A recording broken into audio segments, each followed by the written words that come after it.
મિત્રો, આજે આપણે વાત કરવાના છીએ મહિલા વૃત્તિકા યોજના વિશે. મહિલાઓને દરરોજના ₹250 તેમના ખાતાની અંદર જમા કરવામાં આવશે. આ યોજનાના ઓનલાઈન ફોર્મ શરૂ થઈ ગયેલ છે. ઓનલાઈન ફોર્મ કેવી રીતે ભરવું એના વિશે ચર્ચા કરવાના છીએ.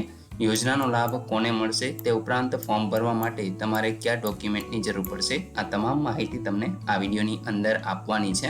તો વિડીયોને પૂરો જોવા વિનંતી. જો તમને વિડીયો ગમે તો લાઇક, શેર અને સબસ્ક્રાઇબ અવશ્ય કરી લેજો, જેથી આવી કોઈ પણ માહિતી આપ સુધી પહોંચતી રહે. તો ચાલો શરૂ કરીએ. મિત્રો, સૌપ્રથમ તો તમારે iKheduत.gujarat.gov.in પોર્ટલને ઓપન કરી લેવાનું છે. અહીંયા તમને યોજનાઓ એવો એક ઓપ્શન જોવા મળશે. એના ઉપર ક્લિક કરશો. બાગાયતી યોજનાઓ માટે ક્લિક કરો. આ ઓપ્શન ઉપર તમારે ક્લિક કરવાનું છે. જેવું તમે ક્લિક કરશો, અહીં એક જ યોજના છે, મહિલા તાલીમાર્થીઓને વૃત્તિકા એટલે કે સ્ટાઇપન્ડ માટેની આ યોજના છે. તો એના ઉપર તમે ક્લિક કરશો તો યોજના વિશે તમને માહિતી જોવા મળશે કે આ યોજના હેઠળ બાગાયતી પાકોના મૂલ્યવર્ધન, કેનિંગ અને કિચન ગાર્ડન વિષય પર તાલીમ આપવામાં આવશે. આ યોજના હેઠળ તાલીમાર્થી દીઠ નિયમ અનુસાર ₹250 પ્રતિ દિવસ એક વૃત્તિકા એટલે કે સ્ટાઇપન્ડ છે એ આપવામાં આવશે. આ યોજના હેઠળ અરજદારે 2 કે 5 દિવસના તાલીમ છે એ લેવામાં આવે છે. તાલીમ વર્ગમાં તાલીમાર્થીઓની સંખ્યા ઓછામાં ઓછી 20 અને વધુમાં વધુ 50 હોવી જોઈએ. ત્યારે આ વર્ગો છે એ ચાલુ થશે. આ યોજના હેઠળ તાલીમનો સમયગાળો દૈનિક ઓછામાં ઓછા 7 કલાક છે તમારે લેવાના રહેશે. યોજના તમે જોઈ શકો છો કે લક્ષ્યાંક 13,201નો છે, એટલે કે સારો એવો લક્ષ્યાંક છે. તો અહીં મિત્રો તમે દર 2 વર્ષે આ યોજનાનો લાભ લઈ શકો છો અને દરરોજના ₹250 લેખે સ્ટાઇપન્ડ મેળવી શકો છો. યોજનાની અંદર લાભ લેવા માટે તમારે ફોર્મ ભરવાનું હોય છે. તો એમાં તમારે કયા કયા ડોક્યુમેન્ટની જરૂર પડશે તો એની ચર્ચા કરી લઈએ. સક્ષમ અધિકારીનું દિવ્યાંગ અંગેનું પ્રમાણપત્ર. અહીં મિત્રો જો તમે દિવ્યાંગ એટલે કે અપંગતા ધરાવતા હોય તો જ આ તમને લાગુ પડશે. બાકી તમારે આધાર કાર્ડ, બેંક પાસબુકની નકલ અથવા તો કેન્સલ ચેક અને એક રેશન કાર્ડ, આ 3 ડોક્યુમેન્ટ છે ફરજિયાત આપવાના રહેશે. તો આનો તમે સ્ક્રીનશોટ લઈ શકો છો. હવે મિત્રો, ફોર્મ ભરવા માટે તમે જોઈ શકો છો આજથી જ ફોર્મ શરૂ થયા છે. 23/12/2024 થી 29/12/2024 સુધી તમે અરજી કરી શકો છો. અરજી કરો આવું ઓપ્શન છે, એના ઉપર તમે ક્લિક કરશો એટલે યોજના વિશેની તમામ માહિતી છે એ તમને અહીંયા જોવા મળશે. મિત્રો, તમે જો રજિસ્ટર અરજદાર હોય તો હા સિલેક્ટ કરવાનું છે, અન્યથા ના સિલેક્ટ કરી આગળ વધવા ક્લિક કરો. આ ઓપ્શનને આપણે ક્લિક કરશું. અહીંયા તમને નવી અરજી કરવા માટેના તમામ કોલમ છે એ જોવા મળે છે. આપણે નવી અરજી કરવા ક્લિક કરો, આ ઓપ્શનને પસંદ કરશું. નીચે તમે જોઈ શકો છો અરજદારની વિગત ભરવાની છે, જેમાં અહીંયા તમારી પર્સનલ ડિટેલ આવશે, જેમ કે નામ, પિતાનું નામ, અટક. અહીં મિત્રો જો કોઈ પરણિત મહિલા હોય તો એમના પતિનું નામ લખવાનું છે.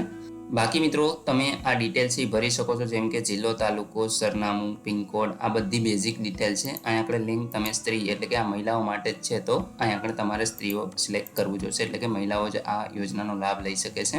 બાકી કોઈ પણ જાતિ હોય એ તમે અહીંથી સિલેક્ટ કરી શકો છો. તમારો મોબાઈલ નંબર, આધાર કાર્ડ, એ તમામ વિગત છે એ તમારે આપવાની છે. અહીંથી મિત્રો તમારે એક અન્ય ડોક્યુમેન્ટ પણ આપવાનું છે, જેમ કે બેંક પાસબુક હોય, ડ્રાઇવિંગ લાઇસન્સ હોય, ઇલેક્શન કાર્ડ હોય, કિસાન ક્રેડિટ કાર્ડ હોય, નરેગા હોય. તો જે પણ ડોક્યુમેન્ટ તમે અહીંયા સિલેક્ટ કરો એ ડોક્યુમેન્ટનો નંબર લખવાનો છે. કેટલા દિવસ તમારે તાલીમ લેવી છે, તાલીમના દિવસો તમે અહીંયા આગળ સિલેક્ટ કરી લેશો. ત્યાર પછી મિત્રો તમારે બેંકની વિગત આપવાની છે, જેની સાથે તમારું આધાર કાર્ડ છે એ લિંક હોય. તો અહીંયા તમારે IFSC કોડ નાખી અને તમામ વિગત છે એ ભરવાની રહેશે. એ જ રીતે રેશન કાર્ડનો નંબર અહીંયા લખી તમારે રેશન કાર્ડનો નંબર સર્ચ કરાવવાનો છે. તમારું નામ સિલેક્ટ કરી લેવાનું રહેશે. ત્યાર પછી મિત્રો આ જે કેપ્ચા તમને જોવા મળે છે એ તમારે અહીંયા આપણે લખી દેવાનો રહેશે અને ત્યાર પછી અરજી સેવ કરોના ઓપ્શન ઉપર ક્લિક કરવાનું રહેશે.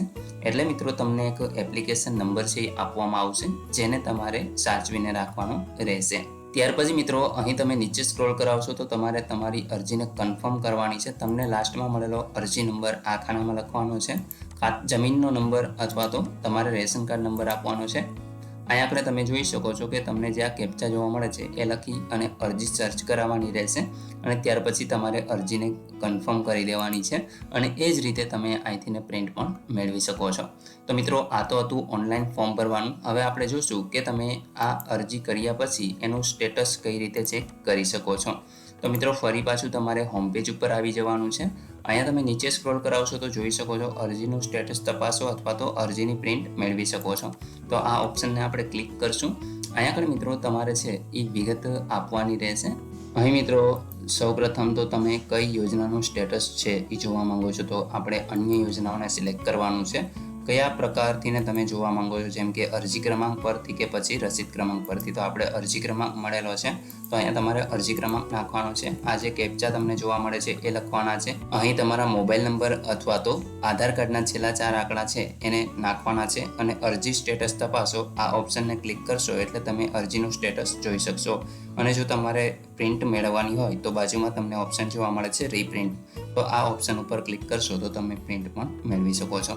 તો મિત્રો આશા રાખું છું કે અહીં મહિલા વૃત્તિકા એટલે કે સ્ટાઇપન્ડ યોજના વિશે તમને તમામ માહિતી મળી ગઈ છે.